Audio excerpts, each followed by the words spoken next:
Hello everyone. Today I'll be discussing with you the Digital Nations video from PBS. So before even watching this video, I was kind of excited because it's crazy how digital the world is now. So just reading the title Digital Nation is exactly what our nation is gone to digital. But after watching like the first 10 minutes of the video, I never realized how much I multitask in my life. I am a waitress, so I'm having to take orders. I'm having to put in orders while also checking people's bills out. I'm having to make salads while making tea. I'm having to just constantly be on go mode and multitasking a lot throughout my job. And I also do this in my schoolwork. I'll be doing one assignment over here and doing another assignment over here at the same time. I'll be studying while also studying for another topic. It just happens in my daily life, and you don't really understand the extent of it until you watch this video and what it actually can do to the brain. So first off, I'm going to read over some bullet points I made about the video. So one of my first ones says that students at MIT are distracted by how many tabs they can access. And I remember in the video, one of the professors, it was a male professor, was talking about how students can be listening to the lecture and taking notes, but then there's no telling what else they're doing during the lecture. They can be emailing other students, they could be looking up other subjects. So you don't know if they're really getting the full potential of the lecture and all the information if they're able to access these tabs. So that's one thing that I've noticed and made me think about, like, I'm a college student too, and I probably would do that. And nowadays, everything in school is on internet. Like, we barely take paper notes anymore. So we have our phone in one hand and our computer in the other hand, and we can be doing a bunch of different things without actually paying attention to the lecture. So the next thing that I wrote down was the professor at MIT that's been working there for 30 years says kids have done themselves a disservice by participating in a multitask learning environment. And I do agree with this to some extent because we have just gone to multitasking as a daily life skill. And with that being in our learning environment, are we really getting the full potential we need to learn? Like, are we getting 50% of the information that we need? Like, you don't really know. And so I think this professor was on the right track with what she was saying. And another thing that I wrote down was students who did the multitasking test in the video actually did really bad. Their results were really bad, which made the people who gave them the test wonder how multitasking is affecting the brain. So basically in the test, they had, I think, 6 students who don't just do like 3 multitasking things a day or 4, they do like 5 or 6 different things at one time. They had all of them take a test, and it was to see how much they can actually handle. And during this test, they actually all did really bad, and I think he said that they did lousy on it. Like, their levels were actually really low for someone who does it every day and does multiple things every day. So that was interesting to me. And then a different study was done by a neurologist. I think his name was Smalls, Dr. Smalls. He did a brain scan of one person who was reading and one person who was on Google. And the person who was on Google, their brain had a lot of red in it, and a lot of red, and the person who was reading had less red on it. So they were, because the one who was on Google, his decision making cortex was lit up. And that's true because when you're on Google, you're deciding what tab to click or which one will give you the most information you need.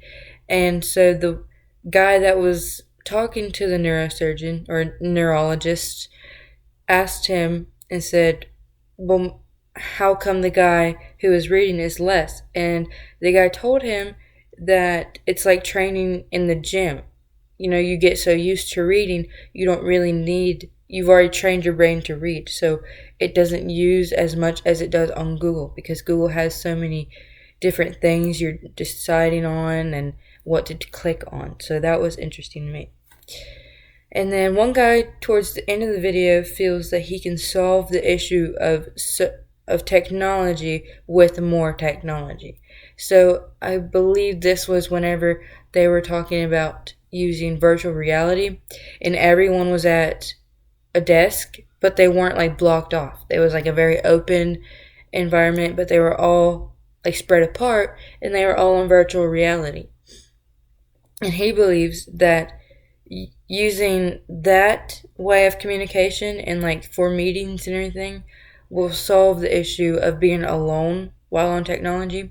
And I do agree that when you're on virtual reality, you are with other people, but you're still alone in a sense. Like you're still sitting at a computer by yourself. You're just together on the computer. So it's like a alone together type thing.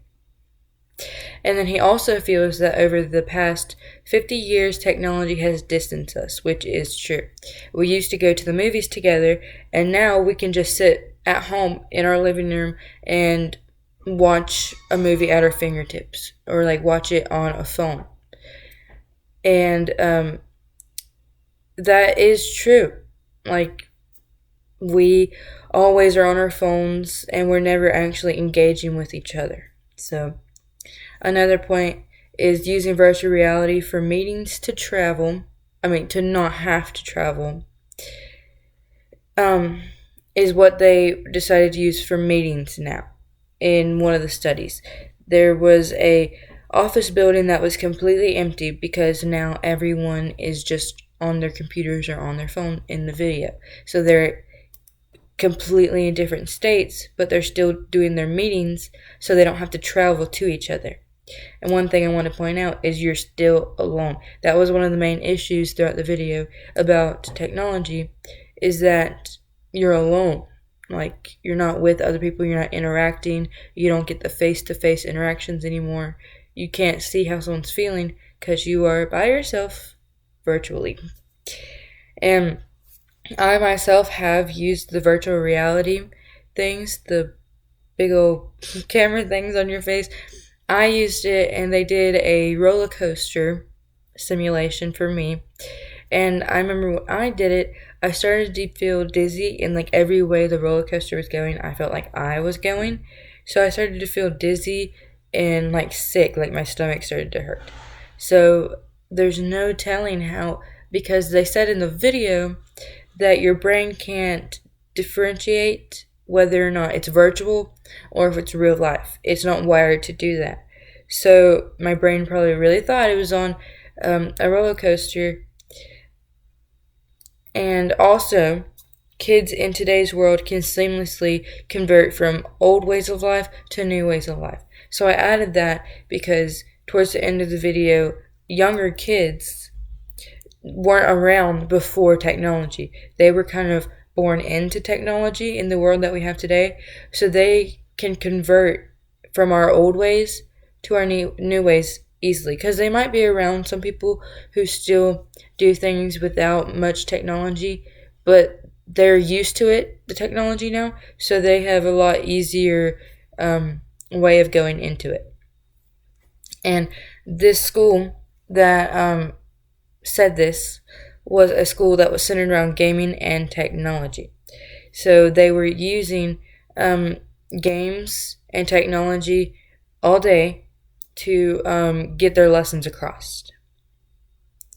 And I also did some further research on this video, and it was made on June 19th, 2012, which was 9 years ago.